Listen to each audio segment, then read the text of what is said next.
But I kick it off. I do an introduction of the podcast, and then Trace introduces you. So I'll start off. Okay. The Westport Library and the Quick Center for the Arts proudly presents an official Apple podcast, Oh Brother, Not Another Podcast, with me, Miggs Burroughs. And I'm Trace Burroughs. Today, we're very happy to have with us Vincent Pastore, an actor with over 180 credits. One of his best-known roles is as Big Pussy in the HBO series The Sopranos.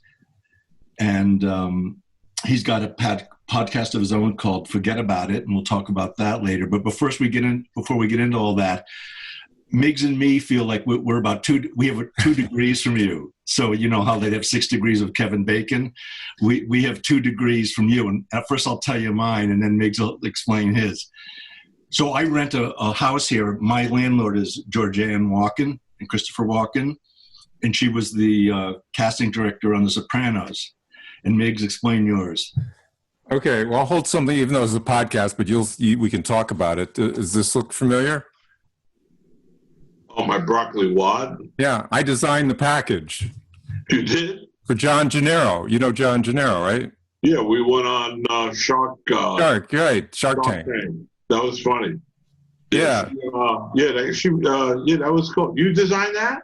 Yeah. I don't know if you know Al Gebhardt. He works with John. Al Gebhardt's an industrial designer and worked out the clamshell packaging, this whole... Yeah. The architecture. I think the only place you could buy it now is in a flea market. Why? Where do you sell them? No, John gave me a few samples so I could see my work. Okay. And I took some pictures of it. Yeah. I don't even have one. Oh, really? No, I don't have one. But that was fun. The broccoli wad. Right. Did you get funding on the Shark Tank for it? The guy who invented it? Well, she wanted to make... Well, I don't want to get in trouble here. Yeah, okay. She wanted to make the deal with John. You saw it on television. Right. And we walked out, and we had a deal. And John and I don't know what happened, but we left Culver City, and we went down to Santa Monica, actually down to Venice Beach, where I hang. Had a couple of drinks, and we start walking down the little walk. And he says, I don't want to do the deal. I said, you just said on television you want to do the deal. He says, no, I just wanted to get us on television. Well, I think again, Al Gebhardt, who was working for John, and I was sort of working for Al and John, but he had me take pictures of it racked, like, in Walmart and stuff. So I think it got out there. It was out there for a while. Yeah. Okay. Well, if you see John, just say, I think he owes me a few dollars. That's all. Yeah. Well, I got paid through Al Gebhardt.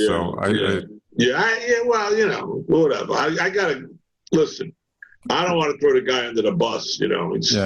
He's a good guy, but no, things happen. Listen, in my world, and you guys are brothers, a deal is a deal. Yeah, absolutely. That's it. I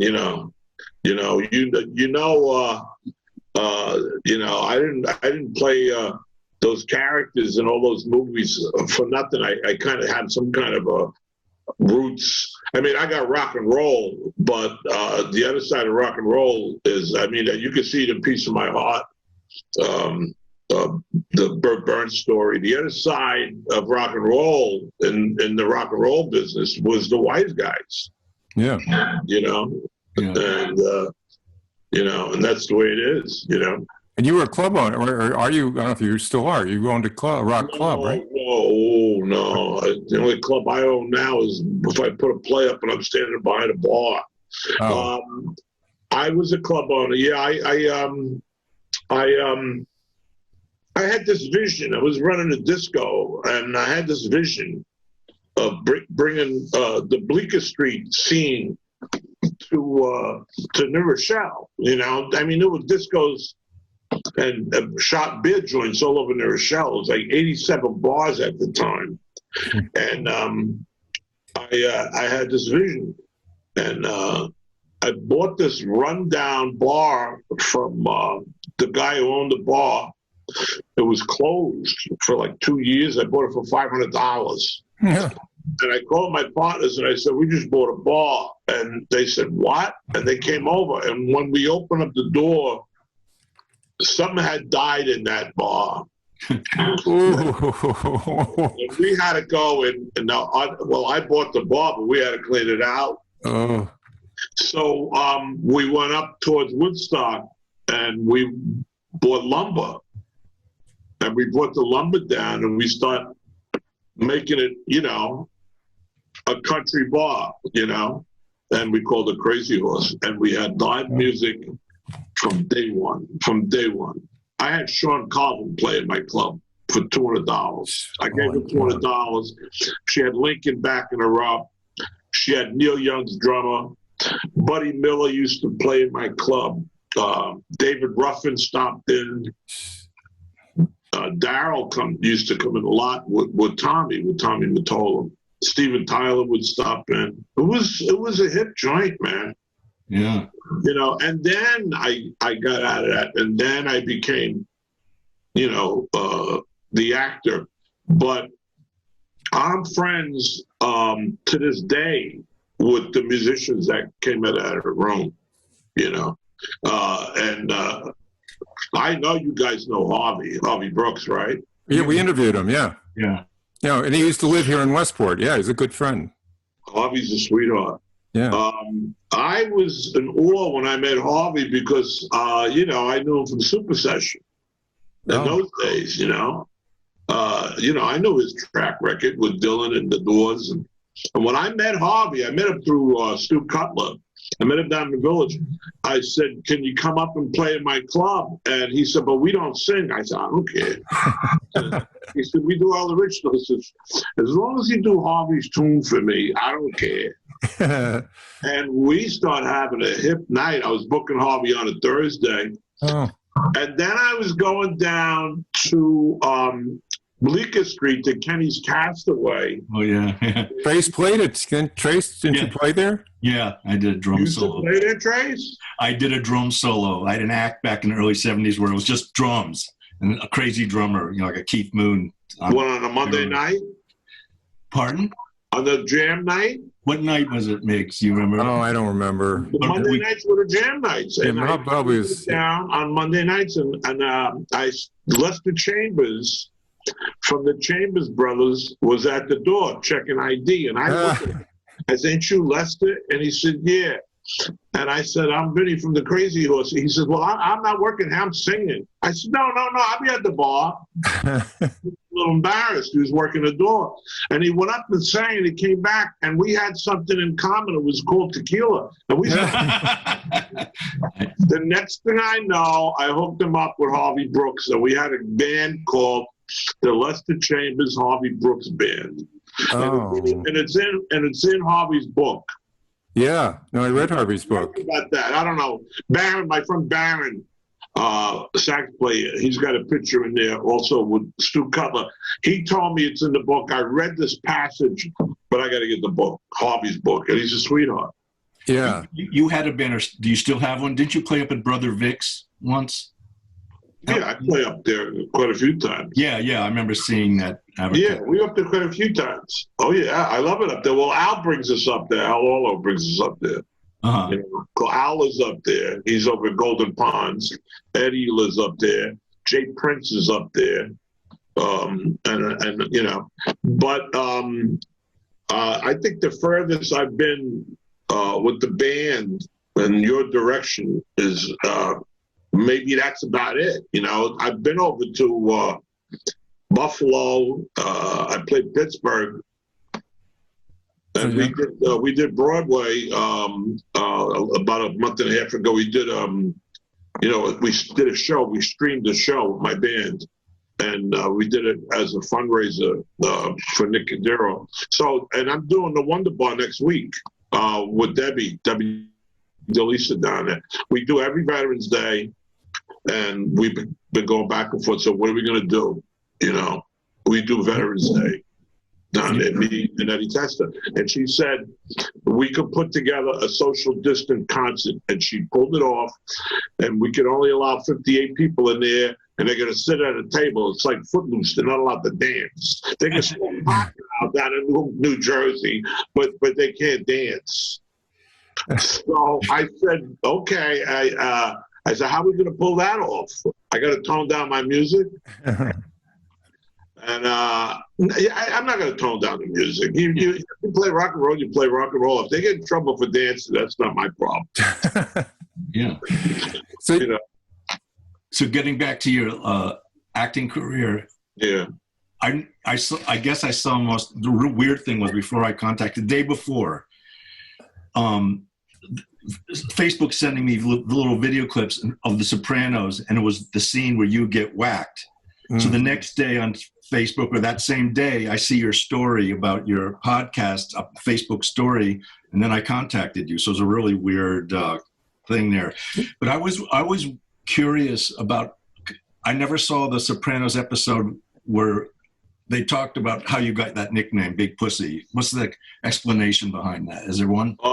Yeah, actually, Michael Perioli's character, Christopher, they were doing some robberies with Lilo's character and the other kid's character. And Christopher starts telling, I think one of the kids was sick, and he starts telling about Big Pussy was a cat burglar. And one time he was, I don't know if I'm gonna, I don't want to offend your show. No, anything goes. Yeah. He says one time we were robbing somebody's house and he shit in a bucket. And they said, oh, that's why they call him Big Pussy. And he said, yeah, he's a cat thief. That's what he was. I mean, but you know what happened? I don't know who started. I don't know if Howard Stern started or who started, but they started to twist the name. Big Pussy, you know. And it wasn't Big Pussy because he was a pussy cat. Yeah, right. You know, that was his nickname. And there was really a big pussy in New Jersey, but he was real tall, and he used to hang around with Frankie Valli. That's a true story. Oh, wow. Well, I have to say, I saw all The Sopranos from beginning to end, but I went and revisited that scene. It is so chilling to this day where you're on the boat. And I'm just curious, it's sort of, actor stuff, but I'm not an actor, but I'm curious about.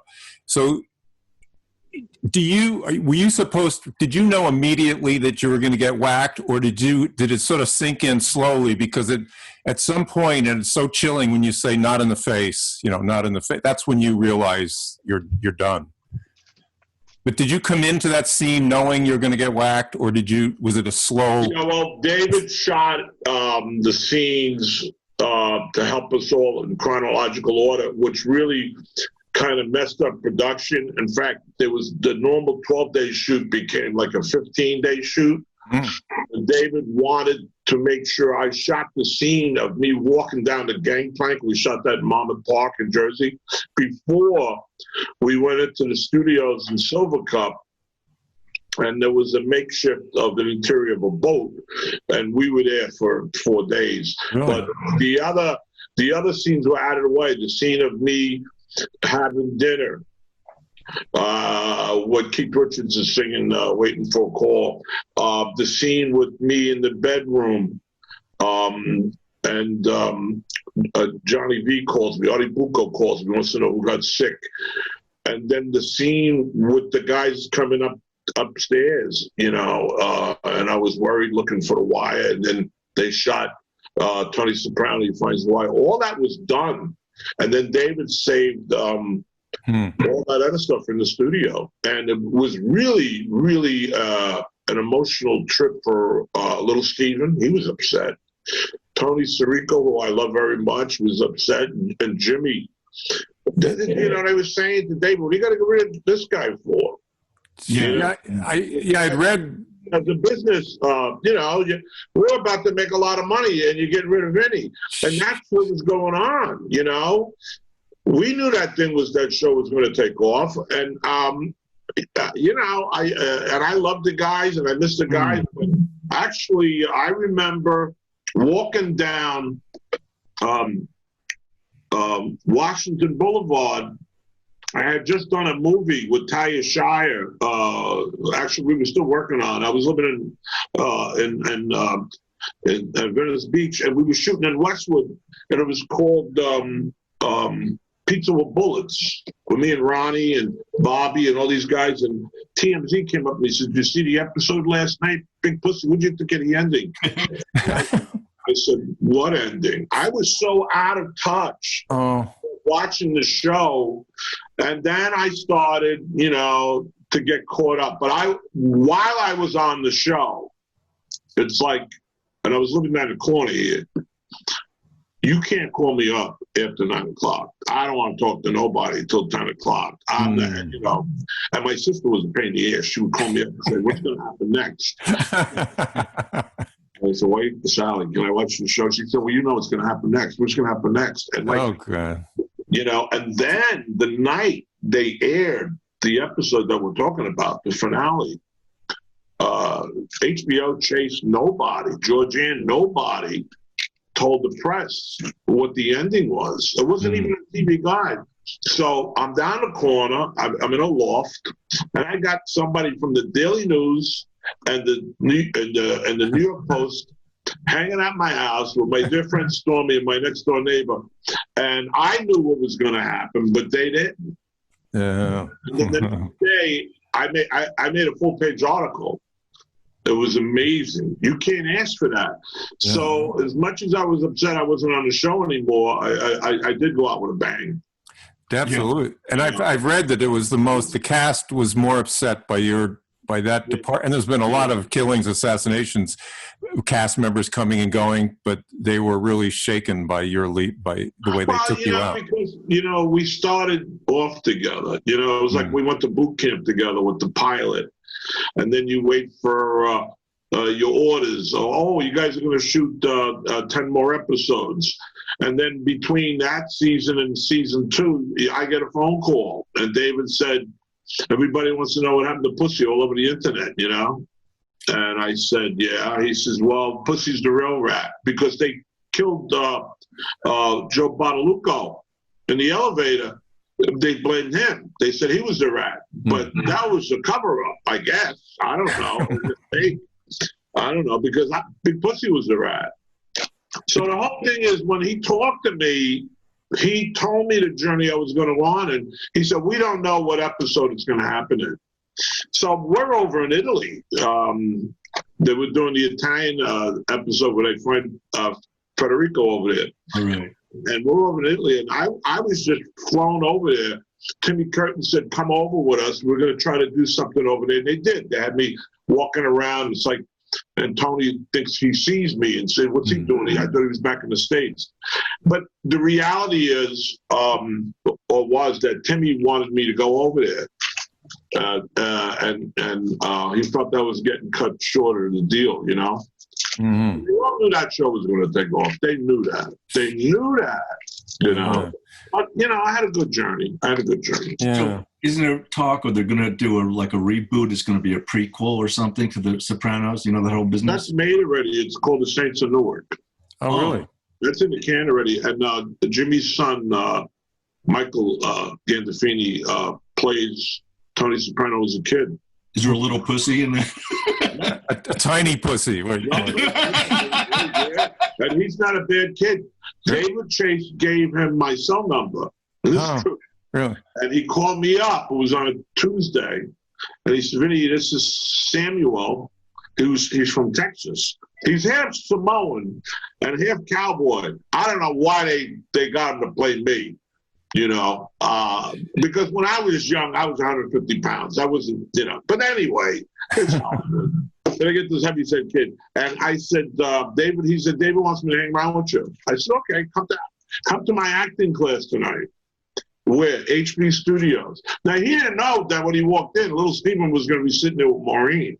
Because that's what we do. Yeah. We met the three of us that night, and he sat there, and he was pretty cool. He's pretty cool, and but I don't know. I don't even know the scenario. I know Ray Liotta's in it. Who else is in it? So it's No. it's kind of like the the Little Rascals or something before you grow up. Yeah, it's the Little Rascals. Little Rascals. You're right. You're right. So yeah. Well, I don't know. I don't know if David could have went forward without Jimmy. You know, Yeah. how can you go forward without Jimmy? Yeah. Unless they justify that he really got killed in the diner, and they go forward, and they would go forward with, little Steven Sirico, because everybody else is dead. Yeah. I said I got to come back because I wasn't really dead; it was a dream. Yeah. That's the out.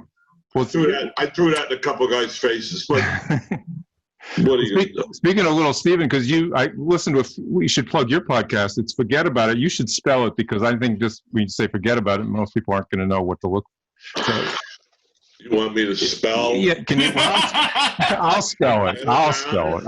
FUGEDDABOUDIT. It's Forget About It. It's one. Yeah, it's one word, and actually, Christian, who's our producer, put out an ad out, and it was broken up. And I said, "That's not how you write it." She says, "Well, that's the way people should say it." I says, "Okay, well, see, she's from Long Island, and I'm from the Bronx." Yeah.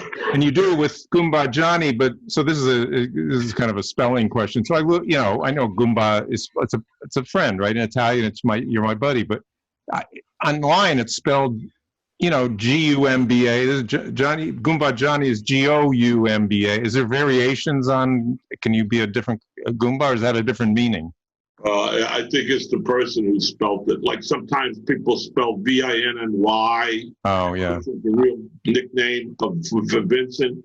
But when I get Vinnie, I said, "Where'd you get that from?" And when they call me Vince, I said the only person I ever know got called Vince was Elvis Presley, and was it Jailhouse Rock? Yeah. Jailhouse Rock. He was Vince. I think so. Yeah. One of them. He was Vince. Or Vince Scully. Vince McMahon. Vince McMahon, yeah. But speaking of, so you Little Steven and Maureen, they talked about this play that you were in, virtual, like a Zoom play. Yeah. Look, I'm going to stand up on the good plug. Yeah. Renegade.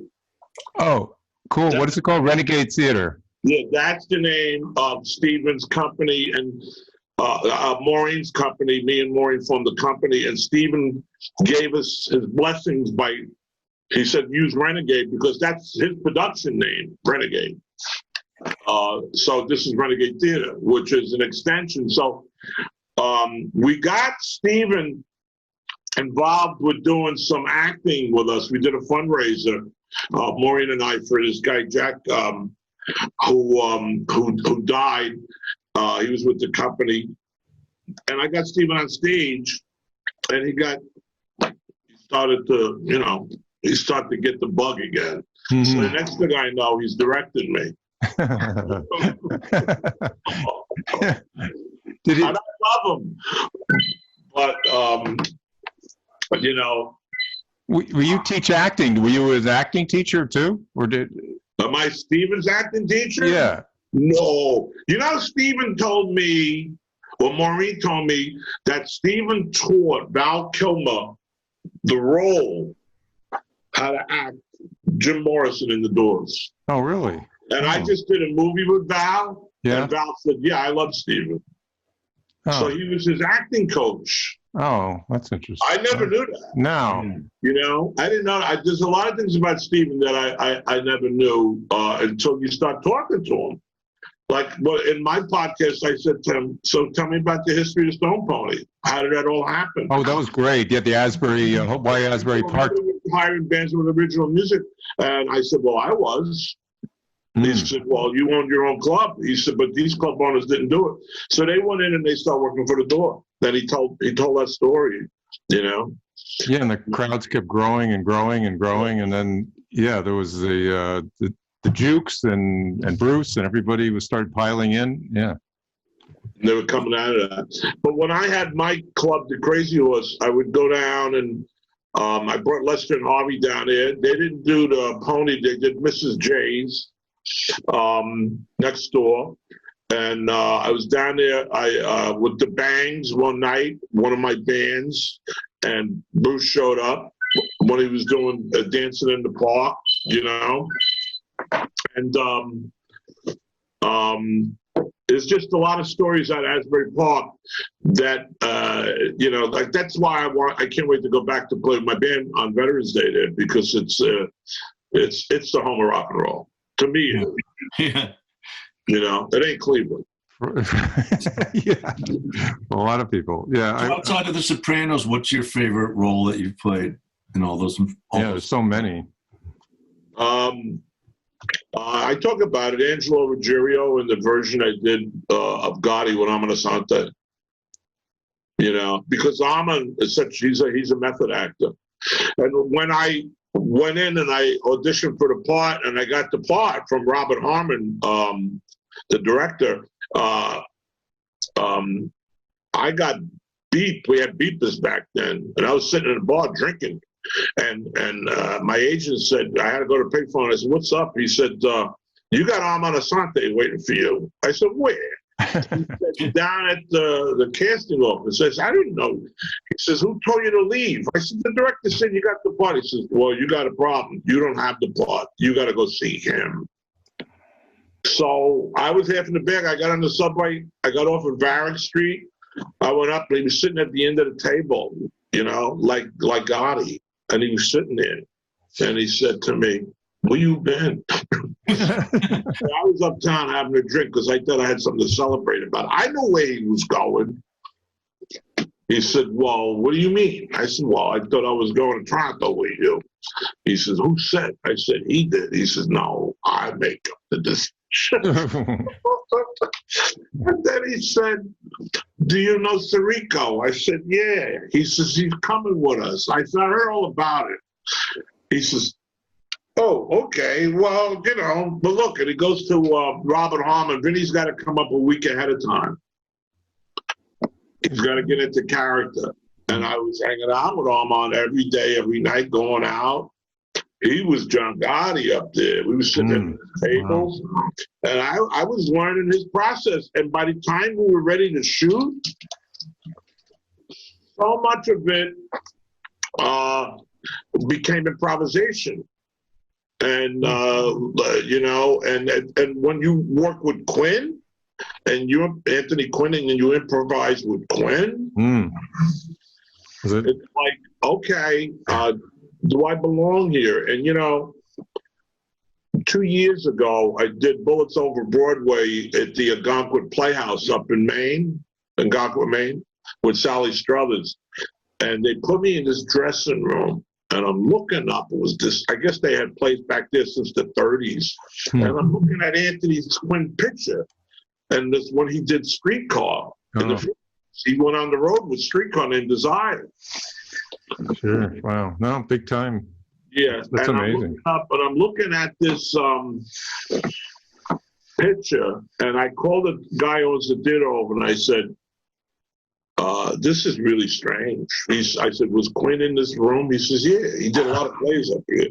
So that's the world I live in.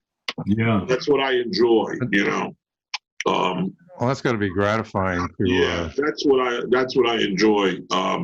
When all these things happen, like me and Maureen are working on, with the acting group, Streetcar Named Desire, to keep ourselves busy during this pandemic, and we've been doing it on Zoom.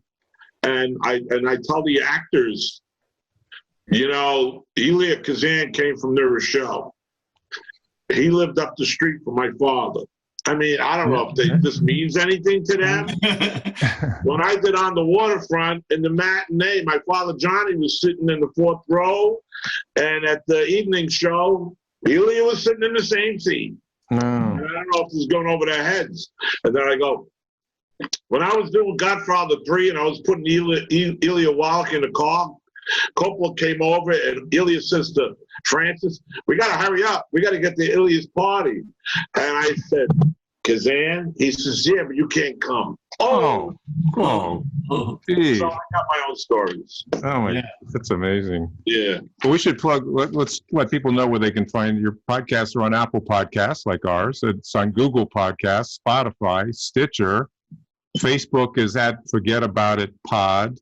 Instagram is Forget About It at Forget About It Pod. You've had Little Steven and Maureen, Tony Darrow, Chaz Palminteri, Colin Quinn was hilarious. That was great. He said you had an attitude. Did you seem to take offense at that? Because you said you weren't. No, because he owes me money. Oh. Right. I mean, I'm on this show. I really appreciate it. But, you really not letting me plug anything. I got a couple of things I plug, but I want to plug it because I'm not coming on your show to be a salesman. But if you watch the show with Colin, he shoved the book down our throat. Yeah. You know? And I had to get up 8:30 in the morning for that kid. Oh, really? Because he didn't want to tape in the afternoon at night. He wanted to do it first thing in the morning. And when it comes on like at 10 o'clock in the morning, I had to go to Manhattan at 10 o'clock in the morning. I said, why I got to go up so early for you? He said, well, I got to do Jimmy Fallon tonight. Oh, I said, too bad. It's 11 o'clock at night. Yeah. He said, no, we tape at 5. It takes long naps. Gee, that's the... I want to show you one more. I don't expect you to remember that, but I promised a friend of mine I'd show this to you. This was taken in Fox. Yeah. This was taken in Fox. My friend is named Nick Visconti. Well, the reflections are bad. And this is Nick, the bald-headed guy, and he's with you, the whole cast here. At Foxwood, you were up there to see a fight, a lightweight fight, he told me, but I don't remember. I don't know what year it was. It must have been, That looks like a night we were making money. Yeah, you look pretty. Like a meet and greet. Yeah, you look pretty happy there. Yeah. Yeah, because it's Jimmy, Federico, Michael, me, and Tony. I don't think we went up there for a fight. I think we did a meet and greet, and that's how we sit during the meet and greets. Boy, those days, I miss those days, man. Me and Michael and Sarippa went to Australia, and we did a meet and greet for 7 cities. Wow. And then we came back and were booked for 15 cities in Great Britain, and we were supposed to be out there last May. And of course, and there ain't nobody going nowhere. But Roger, our promoter, sent us the dates, and he says, "You're going to go in June, hopefully," because we sold out. We sold out 15 shows, and they don't want to give the money back, and I could use the money. Oh, yeah. Right. Well, now are you still making tomato sauce? Isn't that your latest venture? Or did that? Well, yeah, it's like these things that you need. I call them commodities. Yeah, but is this a family recipe? Is it my family's recipe? No, it's Anthony's family's recipe. Anthony's a good kid. He's got a little deli out in Long Island. He came up with this idea, and it's starting to, it's starting to grow. It takes time, from one store now. I mean, I grew up in the West New Rochelle, and there's a deli on the corner that's probably been there for like 100 years, and they're selling my sauce. So, that's nice. Yeah. They sell it down the corner. At Dominic's. That's nice. So since you gave the guy a plug, I should ask him to mail you a couple of jars. Oh, I'd love it. And I'll send you a wad. Don't send him a wad. Send me the wad. Yeah, no, I'll send you the wad. Right. Well, you know what? All I got to do is sign that for you. Yeah. For like $300. Oh, yeah. eBay. Yeah, absolutely. eBay, Nice. or you put it on a table for a charity. Oh, I would do that. Yeah, that would be great. Oh, I'd love that. No, so when I come up there, I'll sign it for you. Unless you want to mail it to me. Let me tell you something before we go. During the pandemic, I was getting so much mail from people. They're home, and they find your address, and they were running pictures off, and they're mailing them, and we're signing them. And I'm talking about I was getting zombed, So I get this box, and I take it home and open it up, and there was a real gun inside of it. Oh, my God. They want you to sign the gun? He wanted me to sign the gun. So I said, whoa. So I call up my security guy, Joey, who's on the street. He comes over. He said, Vinny, it's a real gun. I said, why am I getting a real gun in the mail? How could the post office let a real gun go through? They lock up people for marijuana, and they're sending a gun to my P.O. box. So I called up the police. And they came over and they looked at it and they said, it's a prop gun. I said, well, how am I supposed to know that? Yeah. Yeah, people, you know, Bruce Lee was killed with a prop gun. I mean, Yes. I said, look at it. There's a hole there. I've seen prop guns. He says, well, there's no bullets in it. I said, listen, get it out of here. Take it. So the guy emails me and he said, no, the guy, he doesn't have my email address. He sends me another note. Whatever happened to my gun? So I mail him back and I said, if you want your gun, it's at the 4-5 precinct. Nice. Yeah. Wow, have you ever thought, I've considered, because, you know, actually you have a similar look to Harvey Brooks, and Harvey Brooks is always called a teddy bear, you know, he just has that kind of huggable, but you've got, you know, as mean as you know, if you give that look, I mean, you can be intimidating, but, you know, you sort of have a teddy bear aspect too. Have you ever wanted to do like De Niro's done and later kind of played, you know, just a lovable grandpa or a lovable guy in a family comedy? Have you ever done those or wanted to? Well, that's one of the advantages of having the theater company. You know, I wrote a play. It was about my father, and I worked on it. I worked on the role myself. It wasn't a wise guy. It was, you know, an older man. We did a play called Airpost Reunion, where I played a bartender. Louis LaRusso wrote it. I did Danny Aiello's role. And Stephen directed us in Lovers and Other Strangers. And I did the scene that Richard Castellano had done in Lovers. It's, hey, what's the story, Richie? What's the story? Keep slamming the thing. That thing, when I did that, and Stephen was tough on me because I'm trying to act, looking at the camera here, talking to you. Oh, yeah. Where's the lines? The lines are down here. And he said, line your lines. So listen to this. So we tape, right? And he said, that was great. That was great. Let's do it again. And I said, uh-oh, because I had a guy back on my computer with the cue card. He dropped them. Oh, my So wait a second, Stephen. You got to give me 10 minutes. 10 minutes. Oh, wow, I shouldn't do it again. I said, Stephen, I don't know if you know it, but I've been using cue cards. He says, okay, that's it. We'll use what we got. I wasn't going to tell him. Yeah. That's funny. But you are an acting teacher, right? I mean, did I get that right? Don't you teach? I'm an acting teacher. You have a class? To use cue cards. You're supposed to book.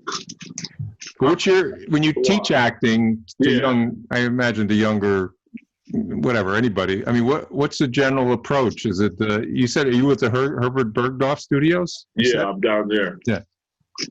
What's the general approach? Yeah, I mean, yeah, what is that, you know, I mean, I went to Carnegie in the drama department, and I didn't come out as an actor, but the acting class I took, and it could have been the whole class, he just said it's behaving authentically in a make-believe situation. That was sort of the gist of his whole class. So what is Bergdorf? When I set up Miggs, is I set up a workshop. So let's say you and Trace come in the first Monday, and Maureen's with me all the time. And I said, okay, Trace, give me a monologue.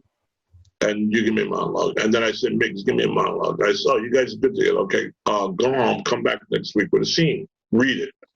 And then I say, email me, call me, and I'll help you find the scene. And then you come back the second week and you sit at the table and you read. And by the fourth week, you have to be 100% off book because I bring in people like Little Steven to see the show. Oh. And that's what I do. Oh, okay. So it's real work. You make them work. Yeah, it's a workshop. Yeah, right. I consider myself a teacher. I consider myself more of a director than a teacher, because if Trace says to me, Vinny, that's a difficult scene, I don't know how to get to that point, or okay, Trace, I'm going to give you a question. Ask me, did you see the episode where I was crying on the toilet bowl? You're asking me like this is in the Sopranos you're talking about? Did you see me crying on the toilet bowl? No, I didn't. You never saw that episode? If I did it, okay, so then I might have just don't remember that scene. Okay. Miggs, did you see me on the toilet bowl that scene? Yeah, I didn't see it in The Sopranos. I saw it. I was looking through your window. I saw it yesterday, actually. Well, the question is that Yes. take, and I was crying. Yes. As an actor, I would say to Vinny, as a teacher, how did you prepare for that? And he could either say, I don't want to talk about it, because I drew it to something that really touched that vein, or yeah, let's talk about it, and it becomes like therapy. So you have to, when you work, it's not like, see, when we do podcasts, we entertain each other, we talk, we give stories, it's real, it's happening now. When you do acting, you gotta immerse yourself and prepare so much by the time it starts. When I was working on Awakenings with De Niro, I was starting off. I was doing extra work, and then he gave me a contract. Penny gave me a contract, and I used to watch Bobby walk around with that red striped robot. That man never went out of character. And there's a guy who lives up near you, Daniel Day-Lewis, same thing. They say when he was prepping for Abe Lincoln, he was living in a cabin in the back of his house. And his daughter, Arthur Miller's daughter, his wife, Arthur Miller's daughter, used to bring him his coffee and everything back there.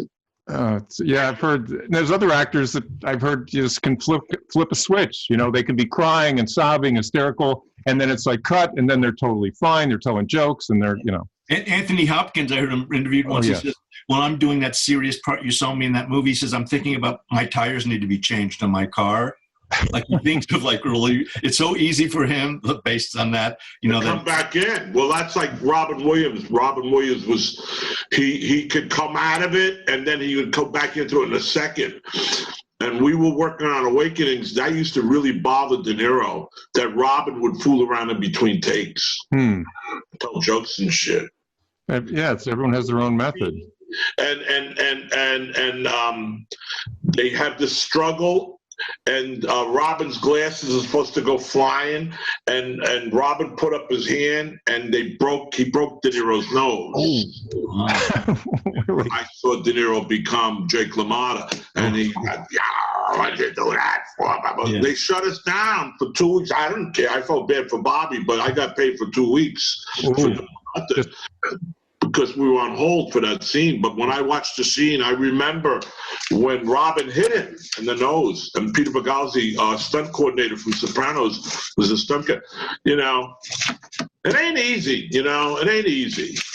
No, it's physical. It's a very climb that ladder, and then you're just glad that you have some kind of, you know, something in back of you.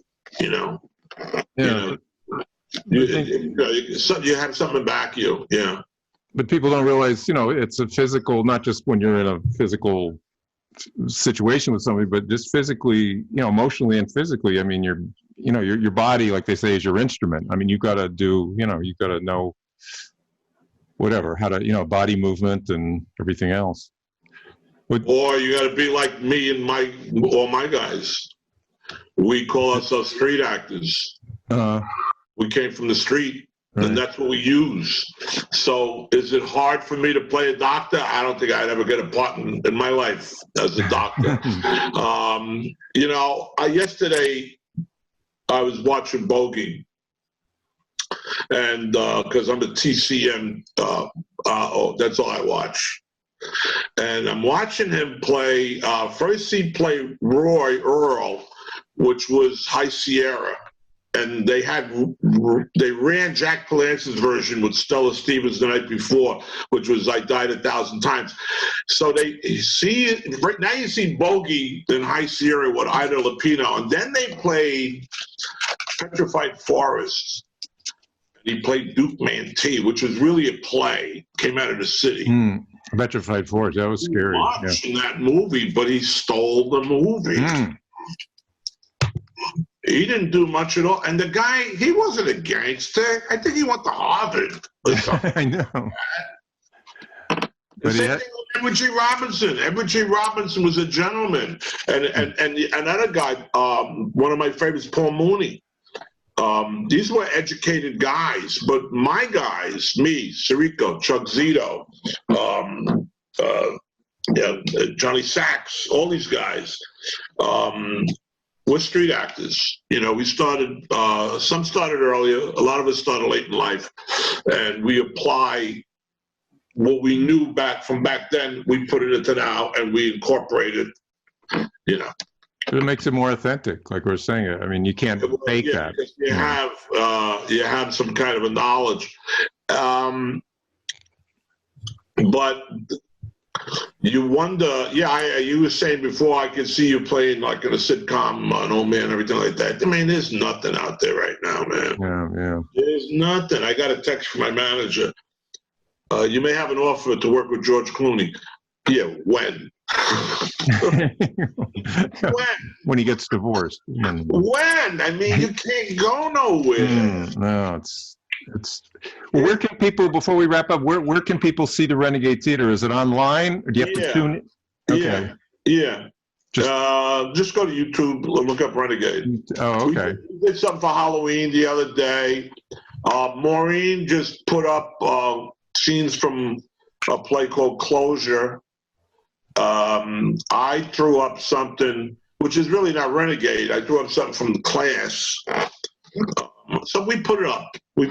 And you know, and the reason why we put it up is because it's good for the actors. They could use this stuff for their reels. You don't know who's going to see it, you know, and it's been keeping us busy and alive. Right. Trace, do you have any parting?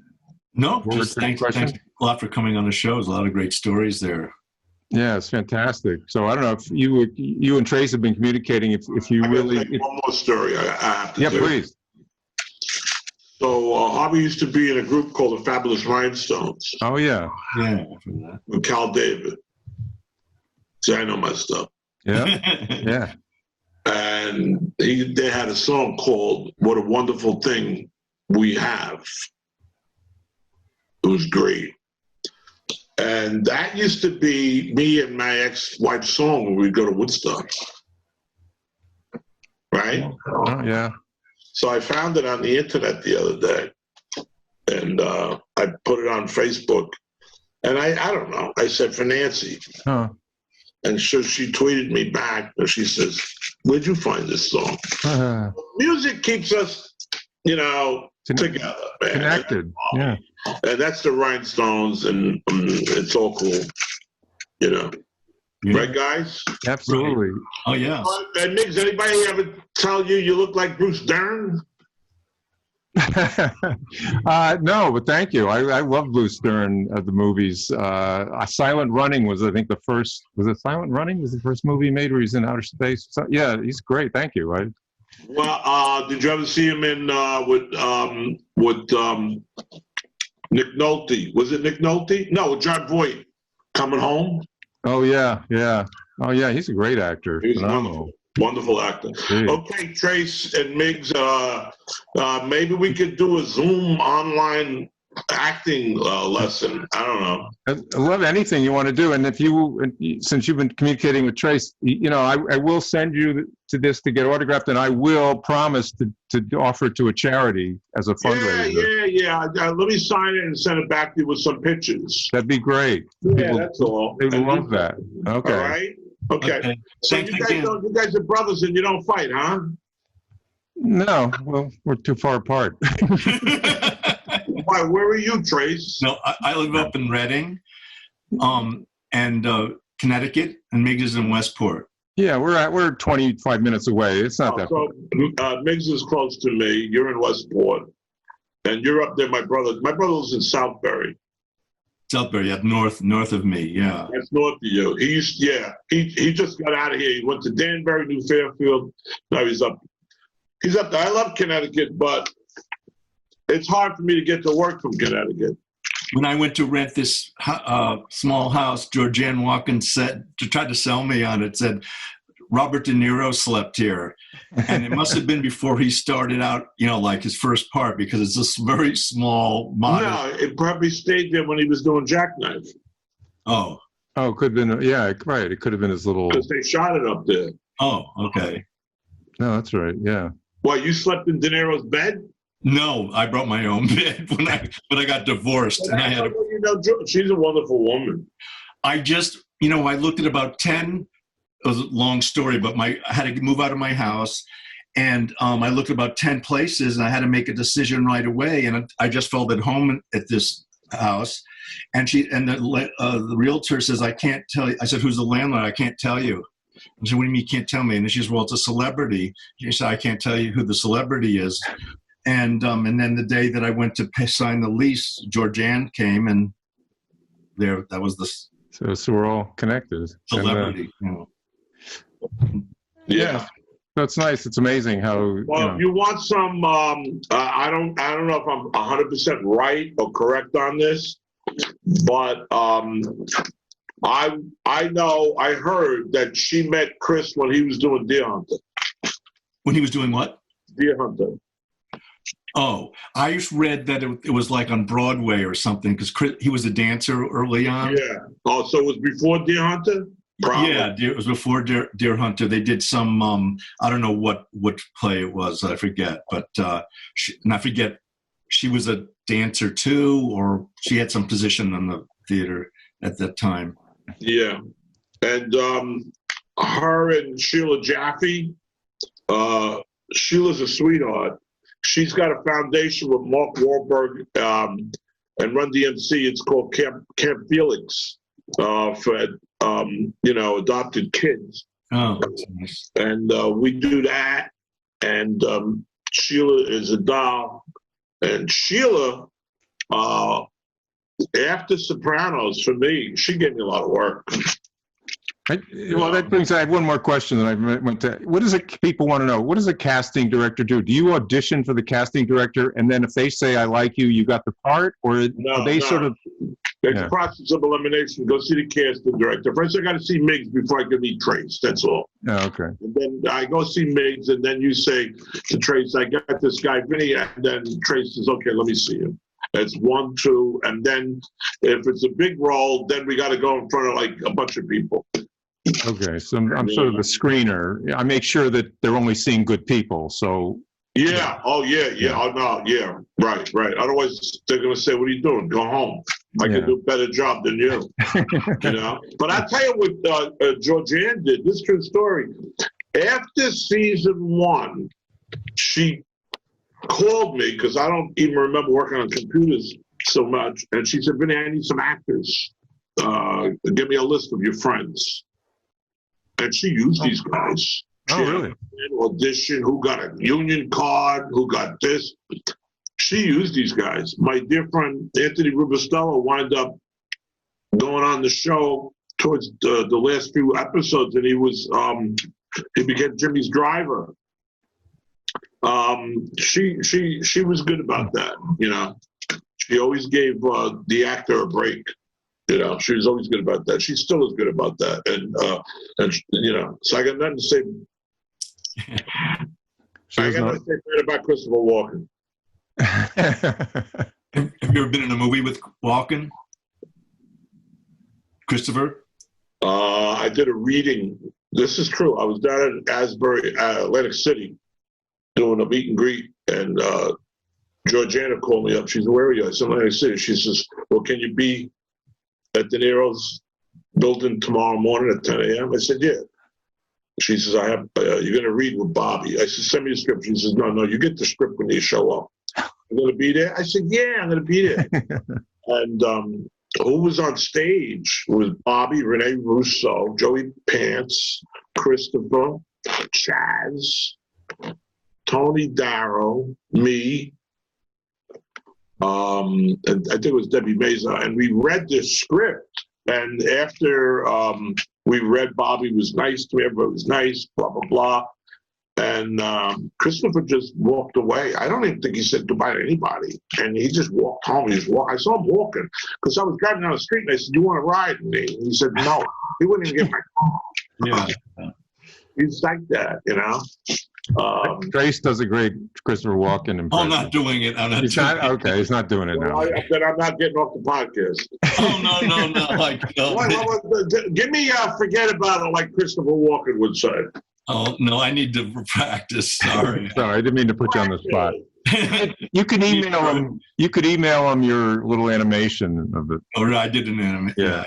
What kind of animation? Well, I did animations for Howard Stern and Margaret Cho, and I had an HBO series developed there for a while. Anyhow, so I did that, and Miggs and I had a variety show in Westport produced by the library, and so I did these sort of jib jab. I don't know if you're familiar with them, with just the jaw moves up and down, and celebrities, and I did the voices. You know. Yeah, he'll send it to you. It's really excellent. And I didn't even know it was him because I knew he was doing these animations. And then Christopher Walken, I said, who did you get for that? He said, that was me. It's spot on. Anyway, well, you'll hear it.